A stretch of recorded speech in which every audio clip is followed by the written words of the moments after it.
Salut, c'est Rémi pour Plonger dans le Noir. Aujourd'hui, vous allez retrouver un enregistrement que nous avons fait avec Julien pour parler d'un réalisateur, une émission entièrement consacrée à ce réalisateur. Mais avant de la lancer, évidemment, je vous donne l'agenda local. Nous avons ce soir à 18h à Boulogne-sur-Gesse Partir un jour, le nouveau film de Amélie Bounin dont j'avais parlé il y a quelques temps sur cette femme parisienne qui retourne dans son village natal, blablabli, et qui retombe amoureuse de son amour d'enfance, etc. Ça a l'air bien nul. Et à 21h, nous avons le dernier Mission Impossible, The Final Reckoning, qui a l'air bien nul lui aussi. Et dimanche, comme d'habitude, c'est l'inversion Mission Impossible à 15h et Partir un jour à 18h. À Samatan, samedi, donc aujourd'hui, ce soir et cet après-midi, rien. Par contre, demain à 10h, Falcon Express, le nouveau film animé de Benoît Dafis et Jean-Christian Tassi, donc de l'animation française. C'est très bien à 10h30 du matin. Et l'après-midi à 17h, vous avez le grand déplacement dont j'avais parlé la semaine dernière, le nouveau film de Jean-Pascal Zadi qui va dans l'espace. Nous avons au cinéma de Massub ce soir, 21h, 28 ans plus tard, qui clôt la trilogie 28 jours, 28 mois, 28 semaines, et 28 ans plus tard, le nouveau film de Danny Boyle, avec accompagné de son copain de toujours, Alex Garland, et ça, pour le coup, j'ai très hâte de le découvrir. Et demain à 15h, Falcon Express, dont j'ai parlé tout à l'heure. Voilà, bonne journée, bonne écoute, à bientôt.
Complain once more, you meet down.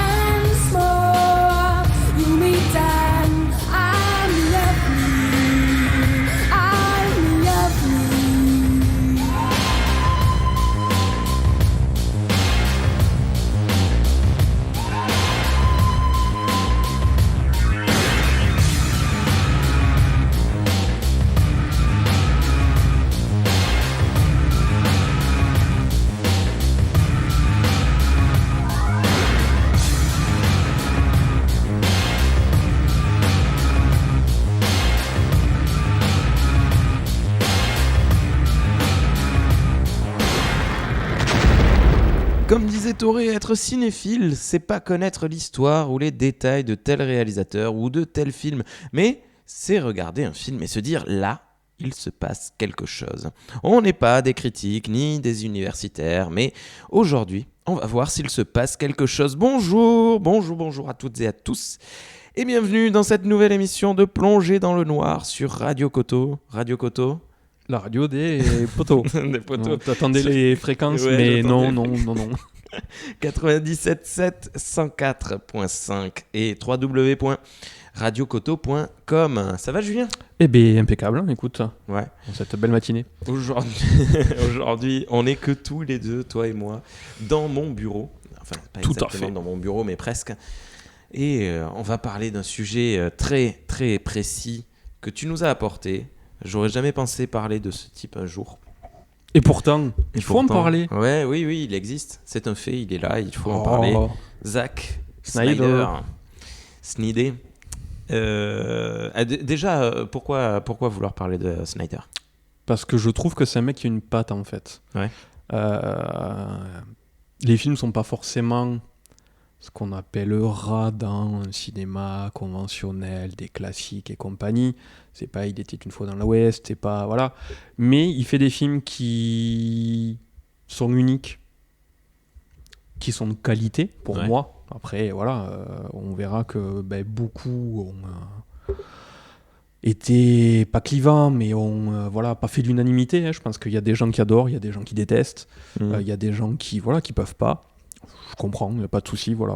Pour moi, c'est un mec qui, à l'heure actuelle, dans le cinéma, ses dernières réalisations sont quand même en dessous de ce qu'il a pu faire, mais qui, au fil des films, s'est quand même imposé avec une certaine patte, une certaine façon de filmer, un style vraiment qui est quand même propre et qu'on ne retrouve pas forcément ailleurs.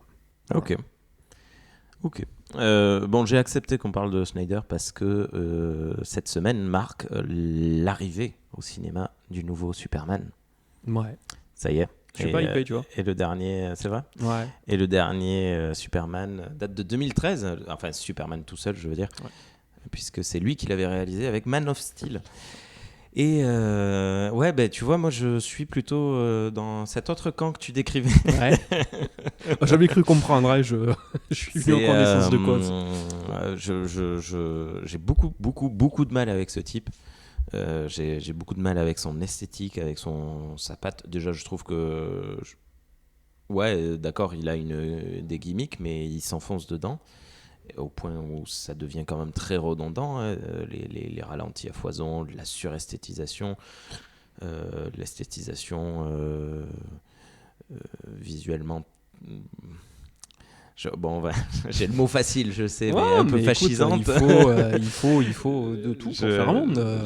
Je sais qu'on me le reproche, mais voilà, c'est un truc comme ça. Mais autant, par contre, son tout premier film, L'Armée des Morts, celui-là, je l'ai vraiment beaucoup aimé. Et je l'ai revu là il y a quelques mois. Et je trouve qu'il fonctionne très bien. Alors, L'Armée des Morts fonctionne très bien. Hein. C'est un film que je trouve très intelligent parce que, pour le coup, Snyder nous fait comprendre qu'il a compris ce que faisait Romero, mais il se l'est approprié et il a fait passer ses propres choses dedans. Et ça, c'est très rare. C'est-à-dire que souvent, les gens qui font des films hommages, reprises, comme ça, sont souvent trop polis, trop gentils, trop doux, trop copiés. Là, évidemment, je dis ça, mais j'ai pas d'exemple qui me viennent. Mais que là, pour le coup, Snyder se l'est vraiment approprié, ce truc. Et ouais, quand je l'ai revu, là, je l'avais vu adolescent, comme la plupart des adolescents. Mais le revoir aujourd'hui, en 2025... ou 2024, je sais plus, fonctionne très bien. 20 c'est un film qui n'a pas vieilli, en fait. Ouais, visuellement, il n'a pas vieilli. Et maintenant, moi qui suis plus mature et qui ai l'historique aussi de ce qu'a fait Romero et de toute l'histoire du zombie de manière générale, je trouve qu'il s'intègre très bien dans la continuité du film de zombie. Surtout qu'à l'époque où il est sorti, donc il est sorti en 2004, c'était une période où le film de zombie était un peu aussi dans un ventre mou, quoi. Soit on avait des gros nanars, il y avait... Qu'est-ce qu'il y a qui est sorti un peu à cette période-là comment il s'appelait ? Celui où les zombies deviennent intelligents. ou avec le black pompiste qui se sert de sa pompe, là, je sais plus comment ça. Alors, c'est marrant, Day of the Dead. Oui. Qui était un remake, machin. Voilà. Mais deux Romero, hein, justement. Qui est un Romero, mais que j'ai trouvé justement pousser trop loin, en fait, ce côté-là, partir dans une direction. Malheureusement, Romero qui a devenu nanardesque. À mon sens, parce que dans mon esprit, jusqu'à ce que je le revoie, je mélangeais les deux films. Alors que Day of the Dead est quand même beaucoup moins bon que celui-là. Non, mais celui-là, c'est un de mes films zombies préférés, parce que autant les vieux de Romero étaient bons, mais ils ont quand même vieilli. Autant ce qui est sorti depuis, il n'y a rien de transcendant, quoi. À part Un dernier train pour Busan, qui était très cool. Mais je trouve qu'en termes de zombies, on est tombé sur... on va pas parler des Resident Evil, hein. Voilà. Sinon, on va faire le choc des réals, et voilà. Mais voilà, on n'est pas... Enfin, voilà, en termes de films de zombies, je trouve que celui-là, en fait, a un côté réaliste, si on veut. Ouais. Il impose une thématique... Il lance un truc et puis voilà, il prend par la main, il l'amène, il suit son histoire, il suit son cours, des scènes de vie, des scènes de combat, des scènes de détresse, il y a de tout en fait dans ce film. Et c'est bien amené. Alors il n'y a pas la suresthétique qu'il a dans tous ses autres films, hein. On est sur un film qui est beaucoup plus conventionnel. Il y a quand même quelques ralentis, il y a quand même quelques plans de caméra. Je me souviens lors de l'accouchement, la caméra qui suit une balle ou qui suit le pistolet, je me souviens plus. Il y avait un truc, cet accouchement qui était très particulier. Oui, et puis il y avait très deux travaillé. scènes qui se passaient en même temps, si je dis pas de bêtises, une avec l'accouchement, une avec d'autres personnes. Il y a quand même... Ah non, mais c'était un bon film, bien réalisé. Il y a quand même quelques trucs, voilà. Alors c'est sûr que c'est pas aussi ralenti que c'est suivant, mais... Ouais, il y a encore vraiment les derniers, je trouve. Après, le reste, moi j'arrive à Miami faire, mais c'est vrai que les derniers sont beaucoup plus compliqués à J'ai commencé en partant sur ce que je ressentais, mais je vois que tu as un plan, donc... moi j'ai pris de toute façon la filmographie par ordre de sortie, en fait, tout simplement. D'accord. Donc voilà, 2004, c'est L'Armée des Morts, son premier vrai film... Enfin, son premier film, hein, tout simplement, puisqu'il venait de la pub. Avec un casting classique, mais de qualité, je pense. On a quand même Ving Rhames dedans qui... c'est le flic, le gros black.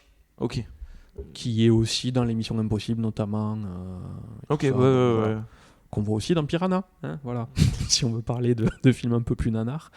Mais voilà, je trouve que c'est un film qui fait le boulot, en fait. Voilà, moi je l'avais vu à l'époque, il fait le taf. Il est très bien, et ça lui a ouvert les portes d'Hollywood, je pense. Et c'était très bien pour ça. Ouais. Puisqu'après, il a enchaîné 2006 avec vraiment un film où il a foutu une patte 300. Ouais, il a marqué. Alors là, pour le coup, celui-là, je suis, moi, allé le voir au cinéma. J'avais l'âge, 16 ans.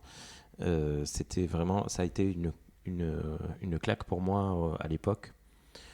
C'était une claque pour beaucoup de gens, je pense. Voilà. Mais l'adolescent impressionnable que j'étais a été très impressionné. Mais là, pour le coup, moi, maintenant, c'est aujourd'hui celui-là, je peux plus. Après, je pense qu'il y a un truc qui peut peut-être... Qu'est-ce qui fait que tu peux plus ? Il y a déjà... la question est là. Là, c'est bon. Il y a déjà tout le Snyder qui est décrié. Donc, techniquement, donc en termes formels, les couleurs très brûlées, brûlées, baveuses à la fois, laiteuses, les surralentis, le propos, le sens. C'est une adaptation de Frank Miller. Miller, merci, qui elle-même était problématique socialement. Bon, Miller a fait du travail sur lui-même, hein, depuis, il a présenté ses excuses, mais bon, enfin c'est chaud, quoi. Il est quand même un peu... les Perses sont très, très représentés étrangement. Les Spartiates sont vraiment très présentés comme des gentils, comme des super-héros géniaux, alors que c'est quand même un peuple d'une violence brutale. Ouais, mais après, est-ce qu'il faut chercher vraiment un propos, en fait ? Tu vois ce que je veux dire ? Moi, le côté mascu, je m'en fous, en fait. Ça me choque pas. On parle d'un film, on parle d'un péplum. Je sais... T'arrives vraiment à le rentrer dans la catégorie péplum ? J'ai l'impression qu'il transcende un peu ce... En fait, on était habitué au péplum, qui est, pareil, connu un gros ventre mou dans les années 80-90, qui était revenu en 2000 avec Gladiator. Gladiator qui avait remis le péplum au goût du jour et qui avait fait un excellent film. On a suivi avec des copies, on a eu 3, on a eu Alexandre. Pour moi, ces films-là c'est des films fades, à mon sens. Voilà, c'est pas des films, je peux les regarder. 3, c'est avec Brad Pitt en Achille, voilà. Alexandre avec Colin Farrell, et sa mère, c'était Angelina Jolie qui avait le même âge que lui. Ok. Enfin voilà, pour moi, c'est des films qui sont pour surfer sur un truc et qui sont fades. Là, lui, il arrive avec, ok, on va faire un péplum, mais un péplum qui tabasse en fait. On est sur un péplum d'action. Voilà. Oui, il y a une suresthétique mascu parce que on est sur des mecs baraques, ça pue la testostérone, ça pue la sueur. Mais en même temps, pourquoi pas ? Si l'esthétique est telle quelle. Je pense que il faut pas le... Enfin, moi, je ne le vois pas, du moins. Je vais pas dire aux autres quoi faire, mais je le vois pas comme un film qu'il faut voir d'un point de vue. Est-ce que c'est mascu ? Est-ce que c'est pas mascu ? Est-ce que c'est raciste ? Pas raciste ?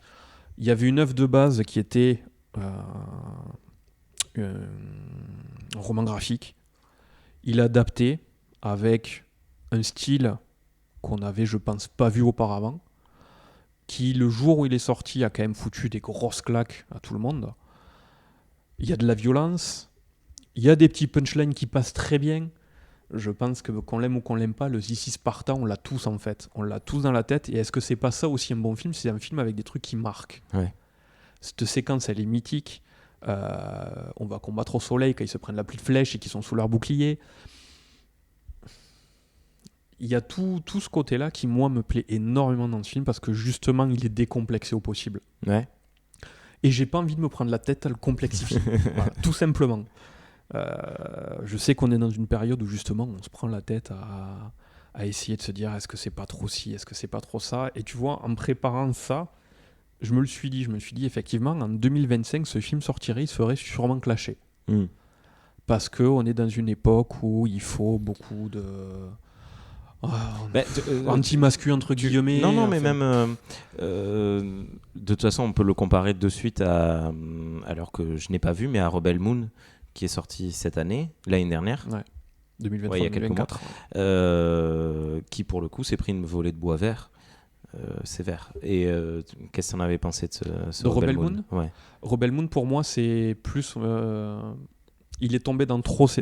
Il est trop parti dans ses travers, en fait, sur ce film-là. Voilà. J'ai pas vu la partie 2, j'ai vu que la partie 1.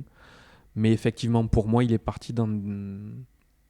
Il a trop utilisé les outils qu'il sait maîtriser dans ses autres films et qui, pour moi, il utilisait, à mon sens, avec parcimonie. Dans Rebel Moon, on a rigolé l'autre fois, le film fait peut-être 3 heures, on enlève les ralentis, il fait 1h30. Mais oui, donc c'est purement formel le problème de Rebel Moon. C'est pas dans le sens, dans le propos. Non, je ne l'ai pas vu. Non, mais la question en fait, c'est est-ce que ces films-là, il faut les voir comme des films avec une portée politique ou pas ? Pour moi, non. Voilà. Est-ce qu'on va regarder un Avengers avec une portée politique ? Je pense pas. Est-ce qu'on va regarder Iron Man avec une portée politique ? Non. Est-ce que les gens vont regarder demain Superman avec une portée politique ? Pour moi, c'est capillotracté et c'est se prendre la tête pour rien. Voilà. C'est mon point de vue parce que j'aime poser mon cerveau des fois pour regarder un truc et juste kiffer. Après, voilà, chacun peut le voir comme il a envie de le voir. Voilà. C'est ça qui est bien aussi, c'est que chacun peut l'analyser de la façon qu'il veut l'analyser. Effectivement, aujourd'hui, il sortirait, je pense qu'il se prendrait peut-être des critiques sur le côté très masculinisant et compagnie. Pareil, est-ce qu'à l'heure actuelle, on ferait des digressions politiques et tout ça ? Sûrement. Est-ce que c'est le propos ? Je ne suis pas convaincu. Voilà, c'est juste ça. Ok. Voilà. Elle était bien la suite ? Le 300, le deuxième Je ne l'ai pas vu non plus. Alors moi j'étais allé le voir à l'époque, non c'est pas lui qui l'a réalisé, j'étais allé le voir à l'époque en IMAX, ça a pété les mirettes. Déjà l'IMAX ? Ouais. C'est ouf. Ça a pété les mirettes, à la Belge on était allé voir ça en IMAX, c'était vraiment très très chouette. Le film est clairement moins bon, mais il garde un peu ce côté-là, de cette esthétique, on est passé du jaune orangé au bleuté de la mer, donc voilà, La colorimétrie a changé là-dessus. Ouais. Le film est un peu moins bon, mais il était sympathique. Il était pas mauvais, mais il n'était pas à la hauteur du premier. Noam Muro, le réalisateur. Je n'ai jamais entendu parler. Ok. Voilà. Après, voilà, 300, c'est un film qui a divisé. Clairement. J'avais regardé un peu par curiosité, tu vois, les critiques à l'époque. Mais voilà, t'as l'écran fantastique qui disait adaptation époustouflante, Paris Match, œuvre d'une potée à couper le souffle, première, un triomphe de direction artistique. Et à côté, t'en as d'autres comme Le Parisien qui te disent que c'est un bide artistique, Libération qui disait que c'est un atroce film de propagande. Tout dépend les gens qui l'ont regardé, le mood aussi et la façon que tu as envie de voir le film. Quoi. Je pense ça rentre vraiment là-dessus. Ok. Moi. Voilà. Donc, ouais, d'accord. À l'époque, j'avais pas vu ça, mais... Enfin bon, comme une fois de plus, j'étais ado. Bah, moi, à peu près aussi. 2006, j'avais 20 ans. Donc, je l'ai vu, j'étais un jeune adulte. Mais qu'est-ce que c'est kiffant quand même. Je le re-regarde de temps en temps parce que ça fait partie de mes films préférés. Et ouais, il est kiffant. Moi, ça fait partie de mes petits bonbons, quoi, voilà. Cool. Clairement. Et les Watchmen, c'est un bonbon ? Les Watchmen, c'est... Enfin, de toute façon, je vais pas être impartial, entre guillemets, parce que Snyder, moi, c'est un réal que j'aime beaucoup. Et Watchmen, je trouve qu'il est très bon aussi. Il garde pareil cette esthétique. Alors là, on est dans une esthétique très dark. Il prend pareil un matériel de base qui est un comics. Donc on reste un peu dans la même démarche que sur 300. Voilà, on a un visuel qui est léché. On a vraiment une photographie qui est vraiment au top, des personnages qui sont quand même charismatiques.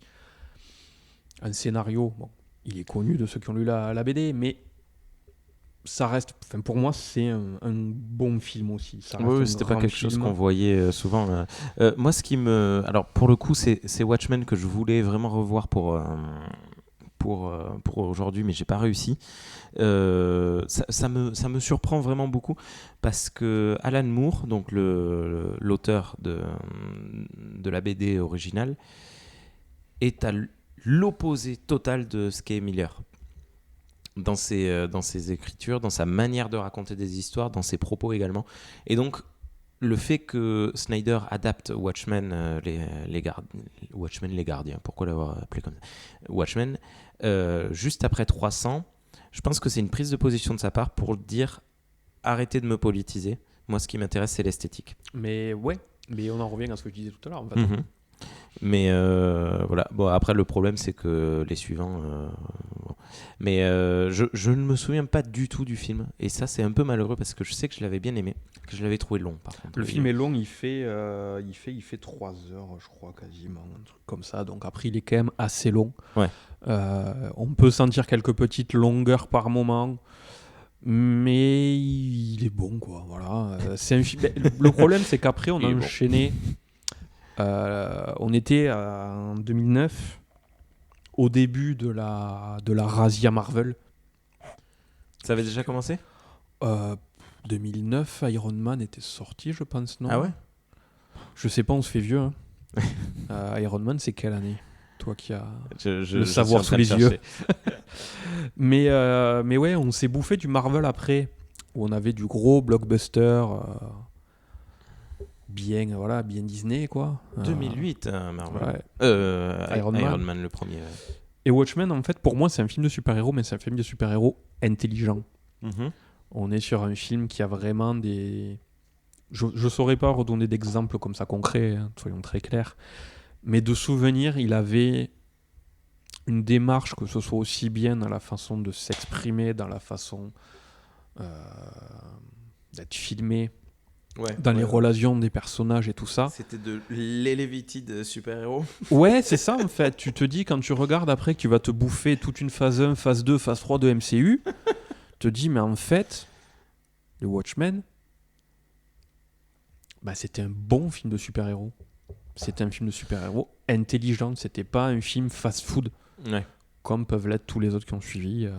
T'as regardé la série Before Watchmen qui est venue il y a quelques années? Qui est sur Amazon, je crois qu'elle était dispo, il me semble, à un sais moment donné. Je crois que j'ai vu quelques épisodes en passant comme ça parce qu'un collègue devait regarder, mais j'ai pas suivi. J'ai pas suivi du tout. Mais voilà. Watchmen, si vous l'avez pas vu, regardez-le. Si vous aimez les super-héros, si vous aimez les ambiances un peu dark. On est sur un... Ça me fait un peu penser à Sin City, par moment. Comme 300 me faisait aussi penser à Sin City, dans la narration, avec ce narrateur des fois présent derrière, qui raconte l'histoire. Là, pour le coup, le lien entre 300 et Sin City est clair, puisque c'est Miller dans les deux cas, l'œuvre originale. J'arrive pas à trouver la série, je sais pas pourquoi elle y est pas. Watchmen, je crois que ça s'appelle Watchmen. Mais je sais pas sur le... Bon, mais voilà. Donc voilà, Watchmen, moi c'est un film. Je dis beaucoup voilà aujourd'hui, c'est quelque chose de fou ça. Mais c'est un bon film. Ok. Et tu avais lu la BD ou pas? Non, du tout. La différenciation de fin? Du tout. Je suis pas énormément BD américaine, comics et tout ça. J'en ai lu quelques-uns, mais qui était voilà, 2019 la série. Merci. 10 ans plus tard. Non, c'était pour savoir si l'esthétique avait été continuée. Je sais pareil, pas du tout. Comme la suite de 300. Je saurais pas du tout. Non, mais voilà, parce qu'il y avait eu toute une histoire sur le final. Le final de Watchmen n'est pas le même que le final du film. Mais le sens... le problème, c'est que le sens global est le même, mais il a des particularités qui font que c'est un peu enfin, la fin du film va faire que l'humanité va détester Manhattan, mais donc va s'unir sous la haine de Manhattan, tandis que la fin de la BD, ce qui rend Manhattan un peu comme un sacrifié, tu vois, un peu il a fait un espèce de méga sacrifice en faisant ça, il s'est donné pour l'humanité.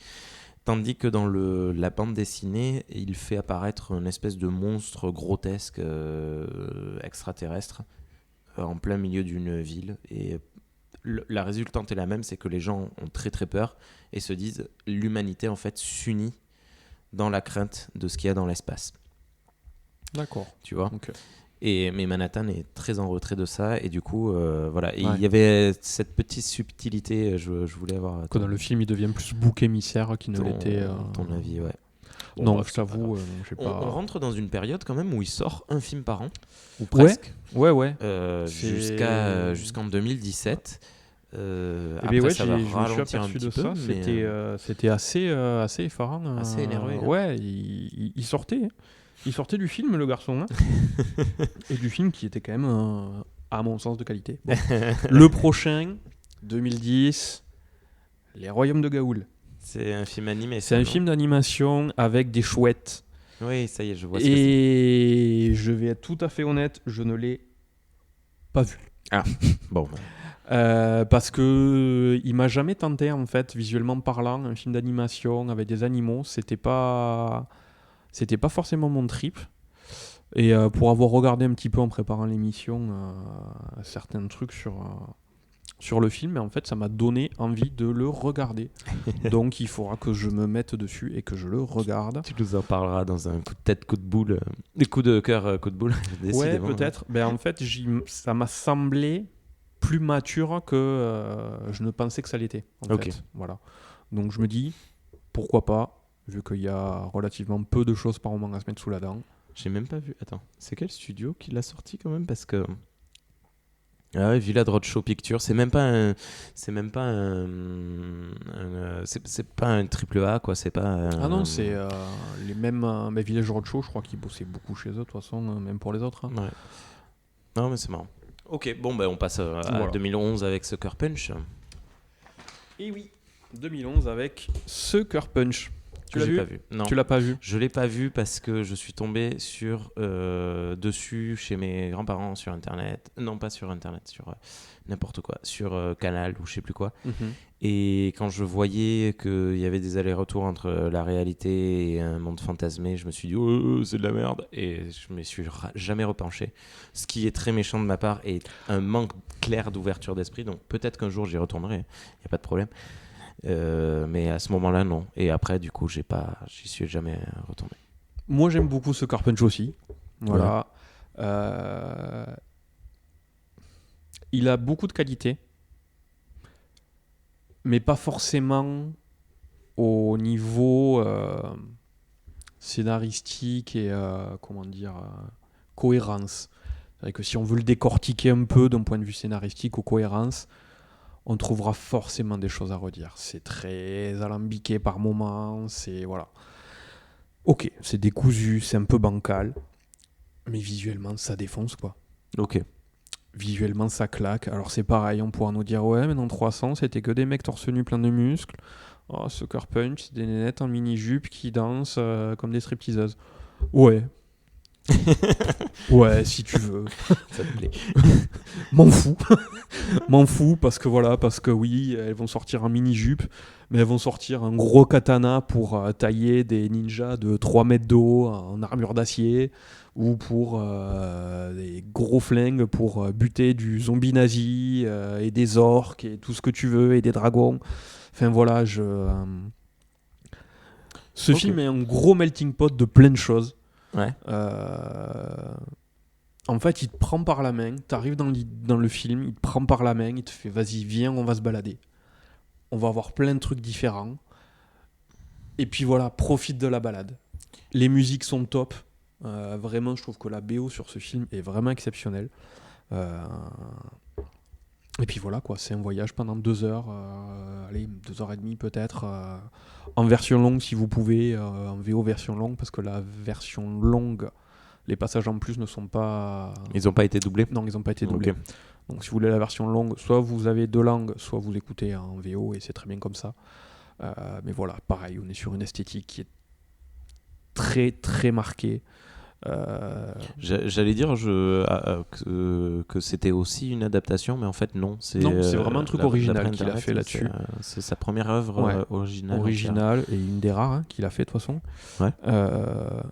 Mais voilà, c'est un film effectivement qui a pas un propos forcément énorme, qui a... Ouais, le scénar, il est pas... Ok. Forcément, c'est pas la meilleure histoire du monde. Mais il t'amène dans une balade, dans des univers de fous, et puis tu profites en fait, voilà, profite. Ouais, t'as des allers-retours, t'es dans un hôpital psychiatrique, tu danses, tu t'évades, tu fais une mission, tu reviens, hop, puis t'arrives des embrouilles, tu redanses, tu repars dans un autre voyage. Mais ça match en fait, ça marche. Voilà, il y a des séquences, le combat à l'épée en tenue d'écolière japonaise contre des samouraïs en métal de 3 mètres. Je la trouve fabuleuse cette séquence, elle est monstrueuse. Visuellement, elle claque.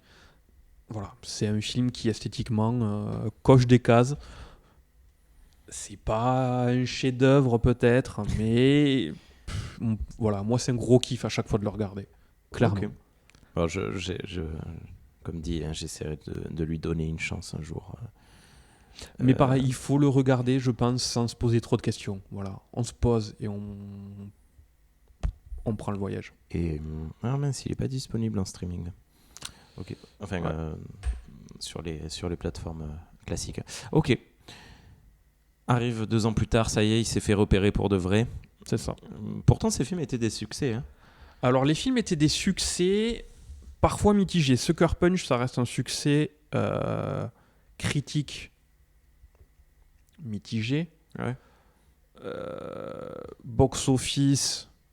semi-échec au box-office quand même. Ah ouais. Il a fait des entrées, il a fait de la thune, il n'y a pas de souci, mais je pense qu'il tablait sur plus.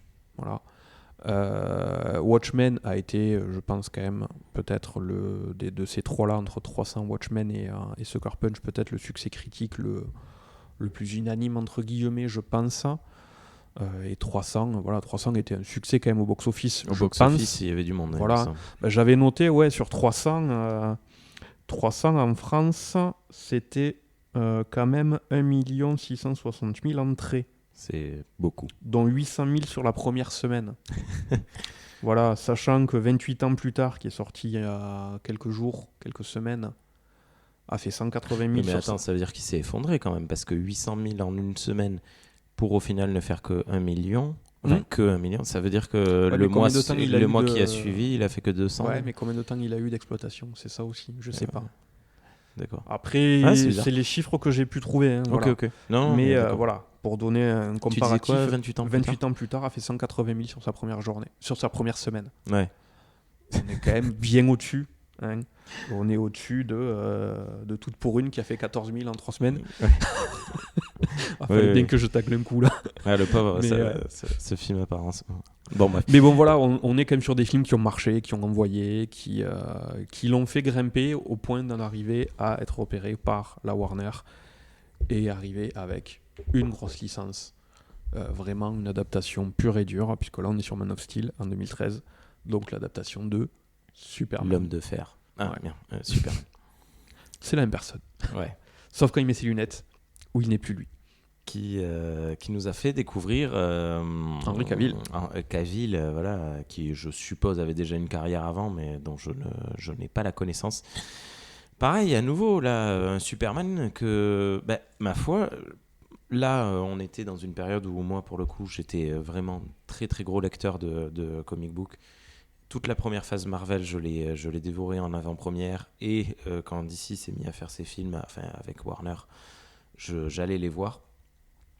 Et donc je me souviens être allé le voir et avoir vraiment apprécié ce film. Et, voilà. Moi j'ai vraiment... Non mais après... Ok. Je me souviens de l'éblouissement, je sais pas si c'est le bon terme, devant le niveau de destruction qu'on avait dans le combat final entre le méchant et le gentil. Il y avait un travail il avait pris soin de faire en sorte que tout se comprenne et tout se voit, tout en gardant l'énergie et la puissance qu'il fallait. On n'est jamais perdu, il me semble. C'est un film que j'ai pas revu depuis très longtemps, depuis l'époque peut-être. Enfin, j'ai dû le voir 1 ou 2 fois parce que je me souviens avoir eu le film à la maison, mais j'ai pas. Voilà.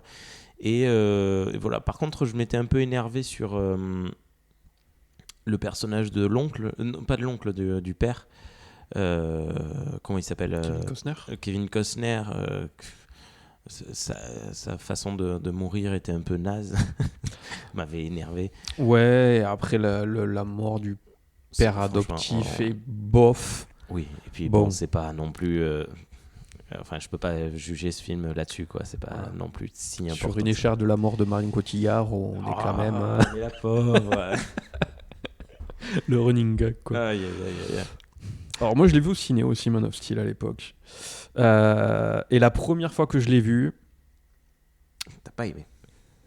c'est pas que j'ai pas aimé, c'est que j'étais allé le voir en 3D. Et oui, c'était la grande C'était la mode. grande Ouais. époque de la 3D. C'était la mode à l'époque. Oui, c'est ça, mon enfant. À l'époque, on regardait des films avec des lunettes sur la tronche. Et ben, ça desservait par moments le film, en fait. Voilà. Ouais. Autant la partie du début sur Krypton, qui est, je trouve, esthétiquement fabuleuse, parce qu'on nous a jamais montré une Krypton comme ça. Je trouve qu'elle est très belle comme ça, avec tout ce biome et tout ça, les animaux volants et tout. Enfin, je trouve qu'elle est vraiment très très cool. Par contre, pendant les combats, la 3D rendait ça fouillis, en fait. Mince. Voilà. Je l'ai revu après sans la 3D. J'avais kiffé le premier visionnage en 3D parce que le film est très bon. Mais de le voir sans la 3D, c'était mieux. Ouais.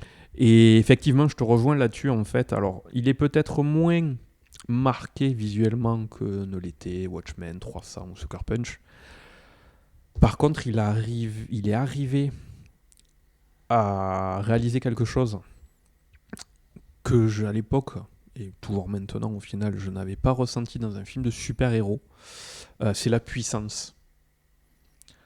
Oui, il y avait cette truc. Il y a vraiment ce côté où quand il y en a un qui fout un pain à l'autre, on a vraiment cette impression d'avoir des êtres surhumains qui se foutent dessus. Moi, ce qui m'avait fait ce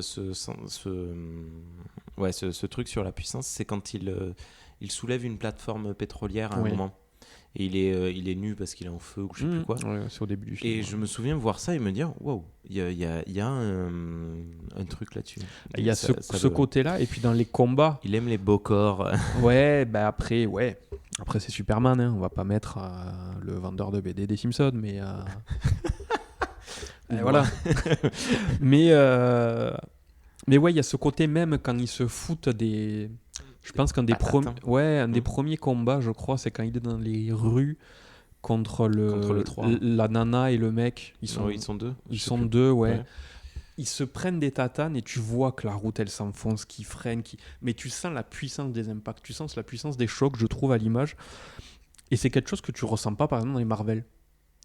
Quand tu vois la scène de Hulk qui fout la patate à Thor, là, dans je sais plus quel film, où tu vois Thor qui se voit voltiger, tu vois qu'il en va valdinguer comme une vieille chaussette, mais tu sens pas la puissance de l'un vis-à-vis de l'autre. D'accord. Là, tu sens vraiment un choc de puissance, et comme tu disais, tu vois la destruction en fait. Et par curiosité, je regardais, il est sorti juste avant le Civil War. D'accord. Qui traitait un peu du même sujet aussi. Non, pardon. Je me méprends. C'est Batman versus Superman, qui est sorti juste avant Civil War. D'accord. Voilà. Parce que moi, c'est là, hein, c'est quelque part après 2013 que j'ai arrêté les films de super-héros. Parce que c'était avec l'arrivée du film Ultron. C'est à ce moment-là que j'ai complètement arrêté. J'ai pas regardé la suite. Et du coup, même chez DC, j'ai pas regardé d'autres films. Non, c'est moi qui dis. Non, c'est pas grave. Et ben, de toute façon, si tu veux, on peut avancer. Oui, on peut enchaîner directement sur donc, Batman versus là, Superman. ça y est, on a une petite pause de 3 ans. Apparemment, le développement de ce film a été très compliqué. Plus compliqué, ouais. Il fallait absolument sortir un autre avant. Je crois que c'était le Wonder Woman ou je sais plus quoi. Non. Wonder Woman ? Non, parce que Wonder Woman est sorti après, de tête. Après, est-ce qu'il n'y avait pas des trucs aussi avec le calendrier Marvel, vous voulez pas se marcher sur les pieds et compagnie, je ne sais plus exactement. Mais ouais, le fait est que 2016, Batman vs Superman. Ou justement, voilà, qui est sorti un mois avant Captain America Civil War. Ok. Et qui traite un peu du même sujet, c'est-à-dire les conséquences de ce que font les super-héros. Ouais. Voilà, les conséquences humaines, les dommages humains que ça peut engendrer, et leur responsabilité là-dedans. Voilà, puisqu'on est clairement, on a sur une ouverture de film avec Bruce Wayne qui essaye de sauver des gens qui meurent dans le combat de Superman pour sauver l'humanité. Mais il y a des gens qui meurent, il y a de la victime collatérale. Et c'est vrai que dans les Marvel avant ça, on ne nous le montrait pas. Non, c'est les gentils, ils tuent pas des gens en fait. C'est les gentils. La ville était vide. La ville est toujours vide, ils passent toujours par les fenêtres où il n'y a personne dans les bureaux, enfin voilà. Ouais. Alors que là non, là il y a des morts, il y a de la rancœur, il y a des procès, il y a tout ce côté-là qui est mis en place et qui leur donne un côté aussi humain, dans un certain sens, et que j'ai trouvé peut-être plus marquant sur le Batman Superman que sur Civil War. Alors, désolé si je compare les deux, mais les deux sont sortis à moins d'intervalle, donc je pense que c'est compliqué de ne pas les comparer. Mais Civil War se voulait peut-être beaucoup plus tendre, beaucoup plus peut-être qu'on peut pas, on a fait des bêtises, on n'a pas fait des bêtises, voilà, plus gnangnan, plus Disney. Là où le Superman, voilà, disait ok, j'ai fait ce qu'il fallait faire, mais jugez-moi si vous voulez. Ouais. Voilà, il n'y a pas de souci. Il se rend dedans, non ? Il se rend, ouais. Il arrive menotté au palais de justice, je crois, au tribunal, ouais, il me semble, un truc comme ça. Enfin, il y a tout ce côté sacralisation, désacralisation du super-héros qui rentre dedans et que je trouve vraiment très bien avec peut-être la relation avec le Batman de Ben Affleck. J'étais pas fan au début de l'idée. Dans le rôle qu'il lui donne, dans le Batman qu'il lui donne, pourquoi pas. Voilà, d'un Batman un peu âgé, un peu désabusé, un peu voilà, qui a pourlingué. Pour moi, ça marche.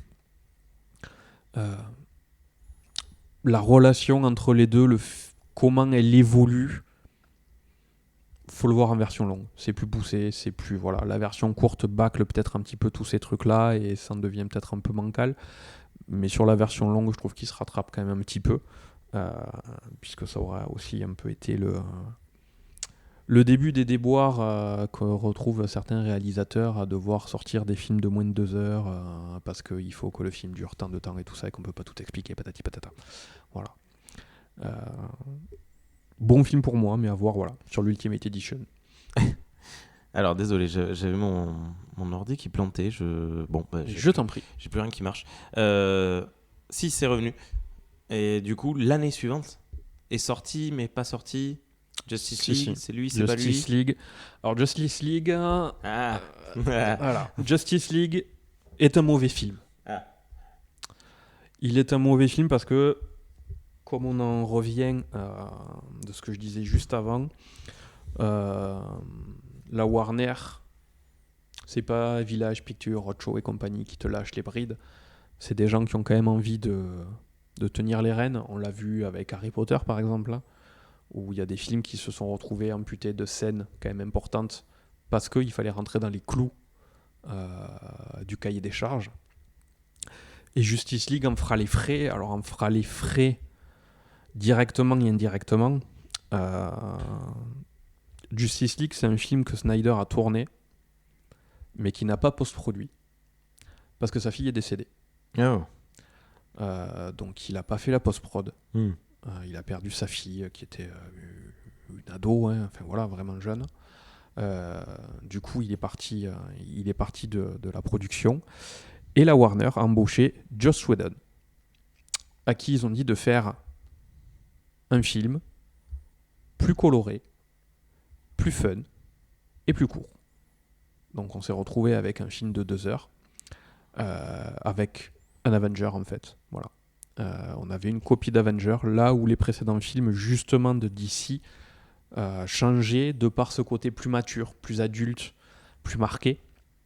On s'est retrouvé avec une pâle copie d'Avenger qui souffrait de scènes qui étaient là à l'origine, d'autres qui ont été retournées, d'autres qui ont été ci, qui ont été là, et au final on a un film qui est sur un pied puis sur l'autre puis qui n'avance pas, quoi. Voilà. D'accord. Il s'est fait bâcher parce que à raison il est pas bon, il est pas ce qu'il aurait dû être. C'est dommage parce qu'il y avait de quoi faire. Mais on aura de quoi Enfin voilà, les gens qui l'attendaient et qui aiment beaucoup Snyder ont de quoi se mettre sous la dent avec le film qui est sorti après. Ouais, 4 ans plus tard quand même. Non, 2021. Donc, si, 4 ans plus tard. C'est moi qui ne sais pas compter. Excusez-moi. Non, ça va, c'est correct. Demain, je retourne à l'école. Mais du coup, il a repris le montage. Ben voilà, il y a eu un gros mouvement de la fanbase qui a voulu vraiment que Zack Snyder puisse sortir sa vision de la Justice League. La Warner l'a laissé faire. Oh, les arrangements, tout ça, je sais pas comment tout s'est goupillé, il n'y a pas de souci, c'est sorti en direct, tout VOD. Voilà, ça a fait vendre, je pense, pas mal d'abonnements VOD. La plupart des choses étaient déjà tournées, il en a retourné certaines, mais là par contre on se retrouve avec un film de 4 heures. Voilà. 4 heures avec plusieurs chapitres, tourné en 4 tiers. Donc déjà...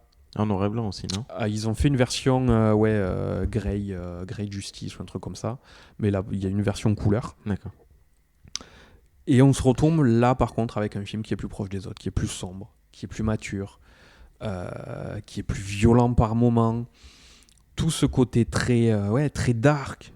Et là quoi, on a le Superman noir.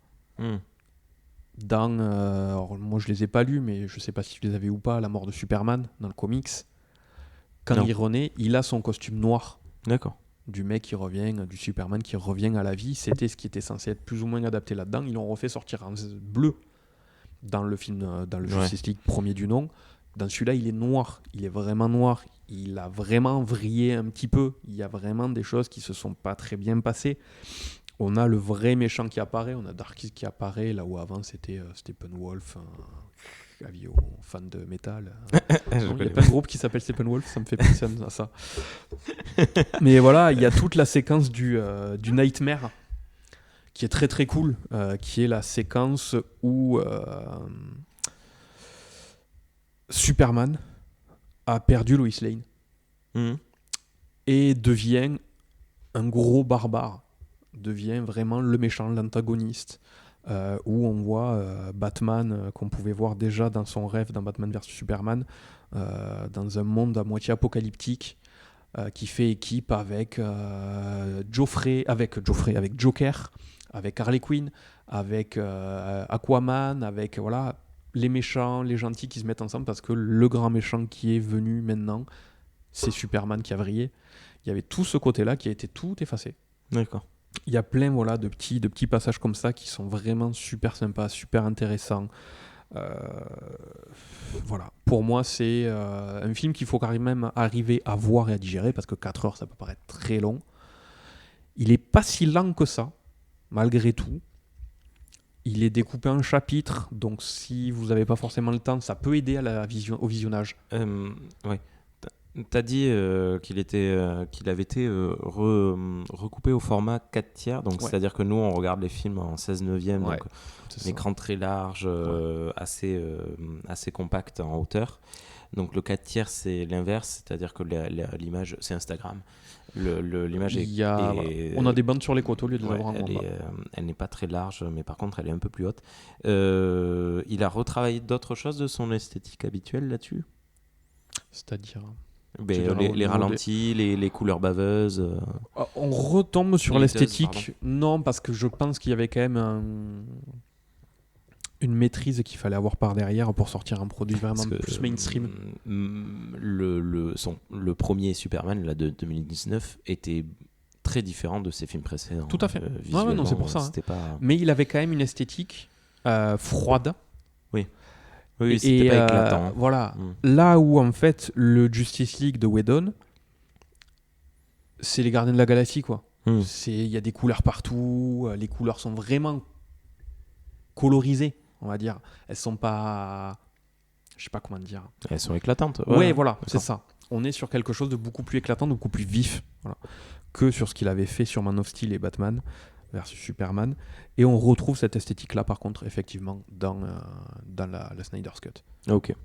Et il ne reviendra pas faire des films de super-héros. Non. Je ne pense du moins pas sous licence. Ouais, et du moins pas avec la Warner, je pense. Mais par contre, la même année, 2021, arrive Army of the Dead. Complètement... personne ne s'y attendait, un peu. C'était pas... Voilà, moi j'ai appris ça. C'était en plein confinement. C'était en plein confinement. Deuxième, troisième, je sais pas combienième de confinement. 2021, ouais, on devait être sur le 5e. Ouais. On était sur la 2e année de Covid, on va dire ça. Il nous en avait quand même... Ça avait quand même été un petit peu teasé, puisque la Snyder's Cut, en fait, a été fait un peu... en sous-marin, entre guillemets. Enfin, oui. De mémoire, il n'y avait pas énormément de pub autour, de par le fait qu'il n'y avait pas un tournage mis en place vraiment à proprement parler, tout ça. L'Army of the Dead, on en avait un petit peu entendu parler, mais on ne savait pas trop sur quoi ça allait partir. Moi, je t'avoue que j'avais été un peu perturbé, parce que Army of the Dead, ouais, c'est son premier film. Donc qu'est-ce qu'il va faire ? Un remake du remake ? Non, là, bizarre. Et au final, non, on se retrouve avec un film que j'ai adoré. Fun. Que tout le monde, là pour le coup, vraiment tout le monde, il s'est pris une volée de bois vert. C'était incroyable sur Internet.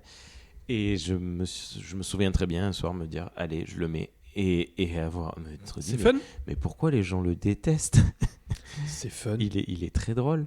Il est drôle au premier degré, c'est-à-dire qu'il te fait des blagues qui sont marrantes. Et je pense que les gens ne s'attendaient pas à ça. Je sais pas à quoi on s'attendait, mais moi c'est génial.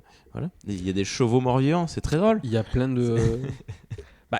il y a plein... Moi, le seul truc qui m'a vraiment dérangé, le film n'est pas aussi bon pour moi que tous les autres qu'il a pu sortir par avant. Voilà. Ouais. Parce que... il est secondaire. On voit que c'est pas un gros film. C'est pas un film cinéma, c'est un film Netflix. Ouais. Voilà. Pour moi, le seul truc qui m'a vraiment dérangé dans ce film, Et je trouve que c'est là où il arrive vraiment, où il commence pour moi à abuser de ses gimmicks, c'est le flou. Ah ouais, je m'en souviens plus. Ce film, pour moi, est flou parce que, mais au sens premier, vraiment premier degré, vous avez votre écran de télé, vous avez un personnage au milieu, le côté, la mise au point est forcée sur le personnage au point de flouter énormément ce qui est autour. Mais je parlais de téléphone portable, c'est ça, c'est...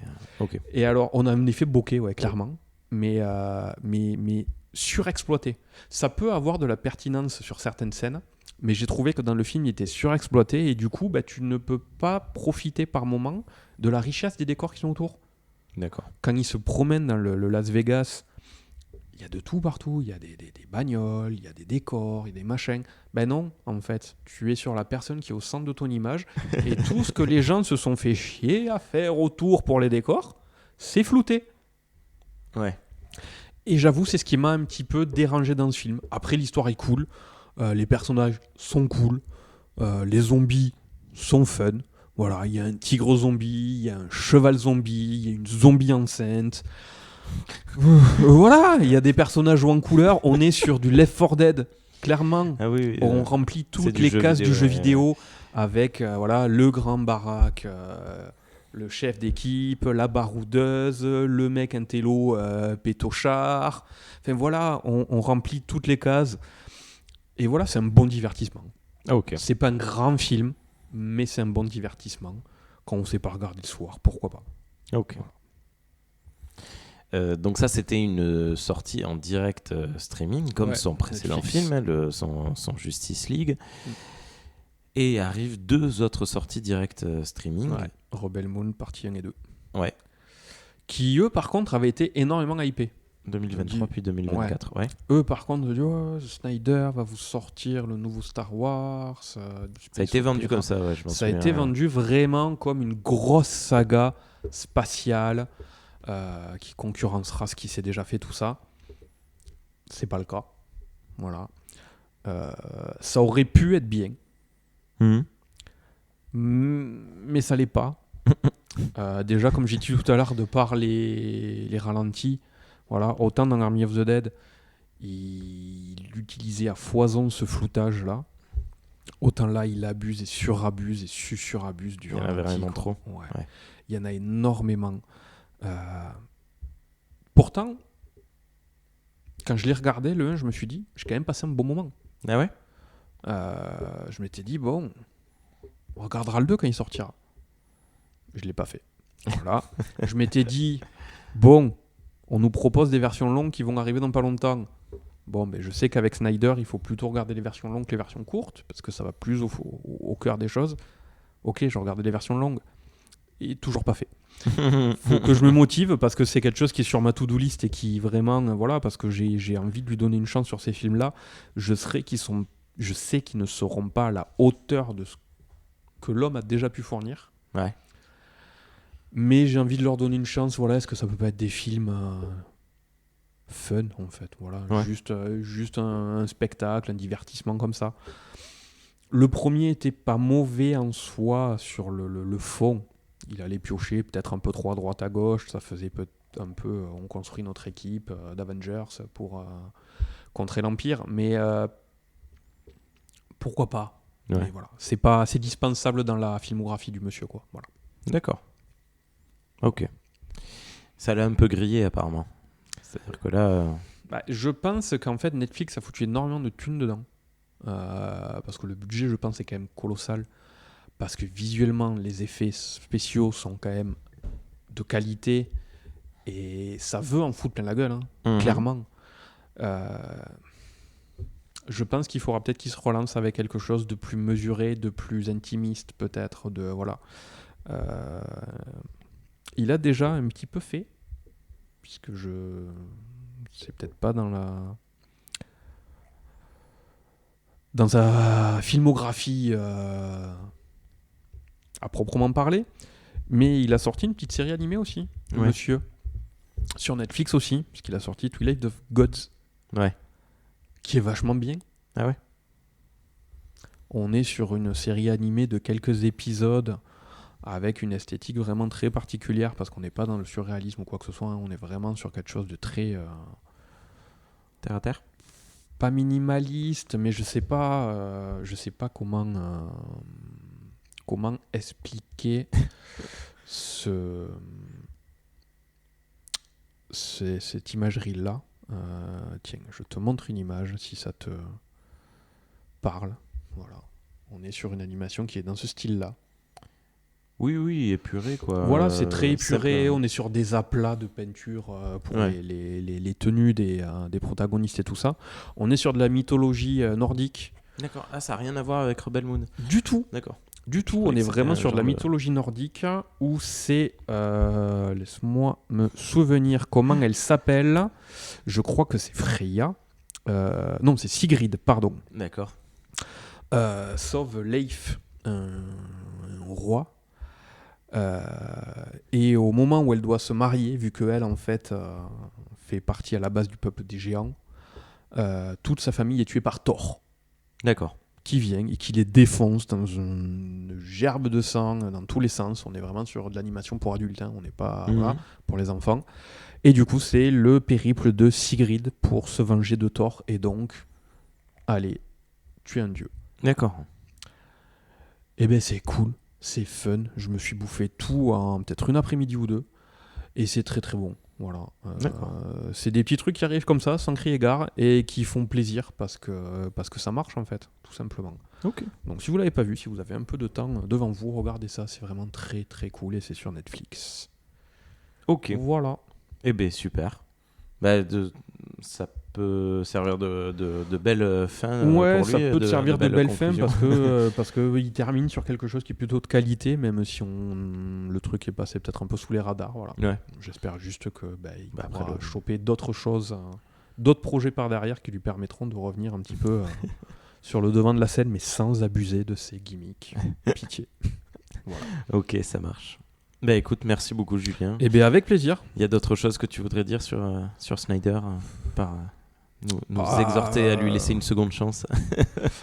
Lui laisser une seconde chance, non, parce qu'après on est sensible ou on l'est pas, on peut adhérer ou ne pas adhérer. C'est même pas une question, si c'est une question de sensibilité, mais personnelle. On adhère ou on n'adhère pas.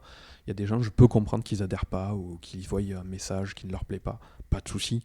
Voilà, faites comme le cœur vous en dit, il n'y a pas de souci. Mais je pense qu'il a quand même des qualités qui méritent d'être soulignées et que au milieu des réalisateurs actuels, c'est peut-être un des seuls qui se tire vraiment une esthétique et des partis pris pour vraiment faire quelque chose qui sort de l'habituel. Voilà. Ok. Bon, merci beaucoup. De rien beaucoup. On va se quitter en musique, évidemment. Et on se retrouve la semaine prochaine pour parler d'un tout autre sujet, plonger dans le noir. Oh, il n'a pas été décidé encore. Oh. C'est pas lequel j'ai pas d'annonce, on verra, je ne sais pas encore. À bientôt. À bientôt, bonne journée. Ciao, à plus.